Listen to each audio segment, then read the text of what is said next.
संविधान मंत्र से 4 मंत्रों के द्वारा 3 संविधा को अग्निदेव को समर्पित करेंगे और स्वाहा बोलते ही सबको स्वाहा बोलना है। ओम अयंतैक्मय आत्मा जात वेदस्य निधस्व वर्धस्व चेदवर्धे चास्मान प्रजा पशु भी ब्रह्म वर्चसे नान्याधेन समेधय स्वाहा। उत्तर दिशा में देते हैं, उत्तर दिशा में सुनना ना। दूसरे मंत्र से दक्षिण दिशा में, तीसरे मंत्र से मध्य में देंगे। 2 मंत्रों से एक संविधा।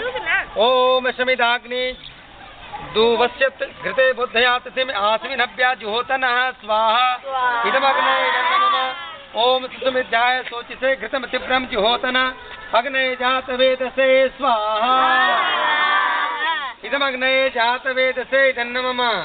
तीसरे मंत्र से ओम दंत्वा समिधेन्द्रो घृतनवर्धयामसि ब्रजोस्वा यमिष्टवा इदमग्ने अंग्रेसे नमः। हम लोगों ने अभी 3 संविधा समर्पित किया, अग्निदेव को भोजन कराया।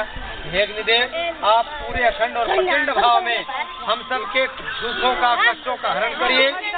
मेरा ही नहीं बल्कि पूरे गांव के लोगों का, गांव के जीव जंतुओं का कल्याण हो, पेड़ पौधों का कल्याण हो और हमारा जीवन सिर्फ मेरे लिए नहीं बल्कि सबके लिए समर्पित हो जाए। यही मंगल कामना, ये शुभकामना करते हैं। बोले भारत माता की, भारत माता की।